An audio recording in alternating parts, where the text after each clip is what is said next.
Salut! Bon, après avoir vu le line-up de malade des JO de Londres en 2012, j'ai longtemps flippé qu'on se tape du ringardos là pour nos cérémonies à Paris. Mais enfin, vu le taux d'explosion de Shazam après celle-ci, ça mérite, je pense, de s'attarder sur l'histoire de certains morceaux live.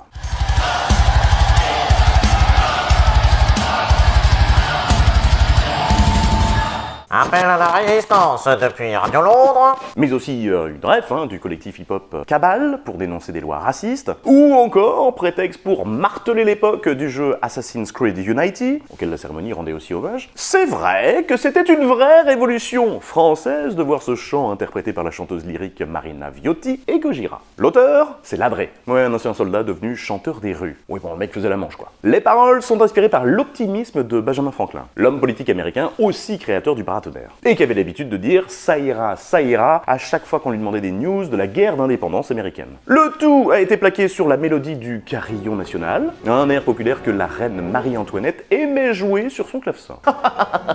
Évidemment, dans le contexte de la Révolution, on l'a entendu pour la première fois 1 an après la prise de la Bastille, c'est ironique. Et surtout, une attaque contre l'aristocratie et le clergé. Petite pensée émue aux rois, reines et guides religieux qui assistaient aux JO. Allez choisir mon vocabulaire pour te plaire dans la... Interprété par Aya Nakamura et la garde républicaine, le titre a été composé par Charles Aznavour et Jacques Plante. Jacques Plante qui a aussi écrit La Bohème, ou alors pour Hugo Frey Santiago, et Vieille canaille pour Eddie Mitchell. C'est une chanson d'amour, en franglais. La partie anglaise, elle sublime l'autre en utilisant les clichés du genre. Et la partie française relativise celle-ci. Oui, même si cette partie française, elle intervient au moment où la musique est la plus grandiloquente. Ou alors c'est pour mieux révéler son côté fake ?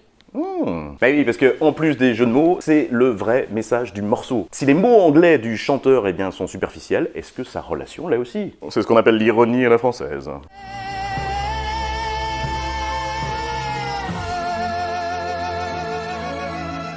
Le titre a été écrit par Edith Piaf elle-même, en pensant au boxeur Marcel Cerdan. Marcel, marié, mais qui entretient une relation avec elle. Un morceau écrit justement dans la maison achetée ensemble à Boulogne-Billancourt, et dont la musique aurait été inspirée par un titre du pianiste allemand Robert Schumann. Bon, le plus drôle, c'est que la chanson, à l'origine, elle est d'abord destinée à une autre. Après vous! Une chanson malgré tout chantée par Edith Piaf, 1 mois avant l'accident mortel d'avion de Marcel Cerdan. Elle a même joué le soir de sa mort. C'est dire toute la tragédie et la charge émotionnelle de ce titre que reprend alors Céline Dion, une première fois en hommage aux victimes des attentats de 2015 à Paris, puis pour les JO, après 4 ans de pause en raison d'une maladie. Bon, malgré tout, ma préférence va cependant à la reprise de Jeff Buckley, chantée au Bataclan 20 ans avant l'attaque terroriste.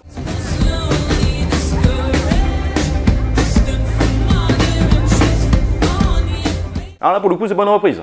C'est un titre du 4e album de Phoenix. Un titre de morceau qui est un concept qui a été inventé par l'écrivain romantique allemand Heinrich Heine, et qui évoque le fanatisme qui a entouré le pianiste hongrois Franz Liszt. Une sorte de rockstar du 19e siècle qui en concert jetait ses cheveux longs, comme ça, devant les yeux, voire ses gants verts par terre. Le seul lien avec Phoenix, peut-être c'est leur enfance à Versailles, entouré de monuments et d'éléments historiques. Enfin, l'idée, c'était surtout d'avoir des références originales. Eh bien, bingo! Avec cette chanson, Phoenix est devenu le premier groupe français à terminer 5e dans le top 100 américain. Talking about you, boy, but you're still the same.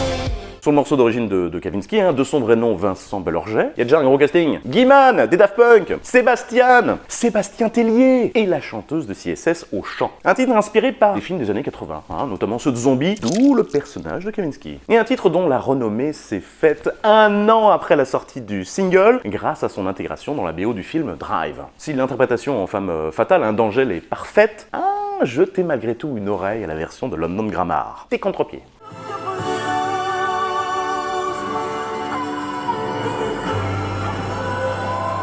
Bon là on est sur un nœud complexe. La reprise d'Iseut est une chanson de Jacques Revaux, qui a notamment composé le lac du Connemara pour Sardou et les soirées d'école de commerce. Et composé aussi par Gilles Thibault, qui a lui notamment écrit Que je t'aime pour Johnny.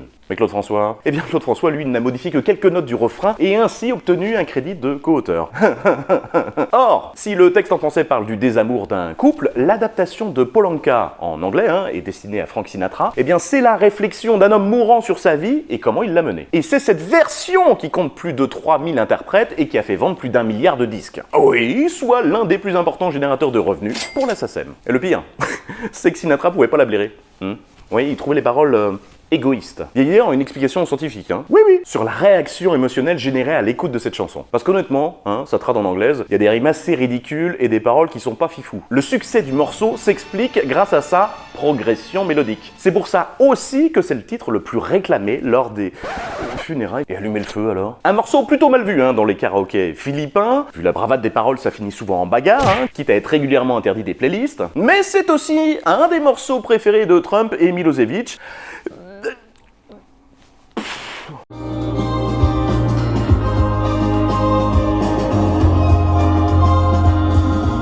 Alors là aussi c'est pas une reprise, hein, mais c'est Sébastien Tellier qui interprète son morceau. Un morceau qui fait normalement plus de 7 minutes. Un morceau joué avec Tony Allen, hein, le batteur afrobeat de Fela Kuti, à qui Tellier a demandé de jouer de façon soyeuse. Tout ça pour clôturer une rengaine dont il n'arrivait pas à trouver la fin. Le tout est produit par Zdar, hein, la moitié de Cassius, et le titre a ensuite inondé pubs et films. Parce que la magie de ce hit, hein, c'est qu'on sait jamais si c'est une chanson qui est à danser ou si c'est juste de la nostalgie. Il a en tout cas été inspiré par un Yamaha CP80, hein, acheté à Montmartre et posé à côté du lit de Tellier. Et oui, la mélodie a été trouvée au réveil entre slip, popo et café.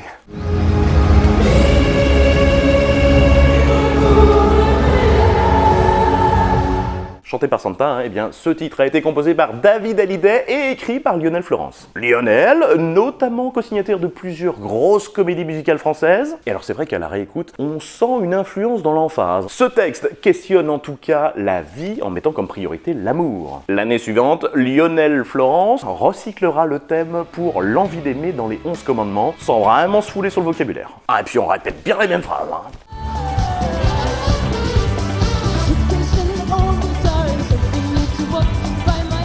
Alors c'est vrai que Christine and the Queen qui reprend Patrick Hernandez, alors ça je l'avais pas vu venir. Born to be Alive donc, hein, composé en 73 mais sorti en 78. Alors l'auteur à l'origine, hein, il voulait en faire un titre rock pour son groupe Paris Palace Hotel. Groupe dissous quelques temps après, Patoche repartant donc avec son titre sous le bras. Et contraint d'en changer aussi le nom, hein, Born to be Wild étant utilisé précédemment par Steppenwolf. Encore raté. Alors pas fan au départ hein, de sa transformation en titre disco, le morceau lui rapporte quand même aujourd'hui entre 800 et 1500 € de droits d'auteur par jour. Ah, c'est pas mal hein, pour une chanson dont le succès est d'abord venu de sa version remix en Italie. Bien joué mon patou. Je suis venu te dire que je m'en vais.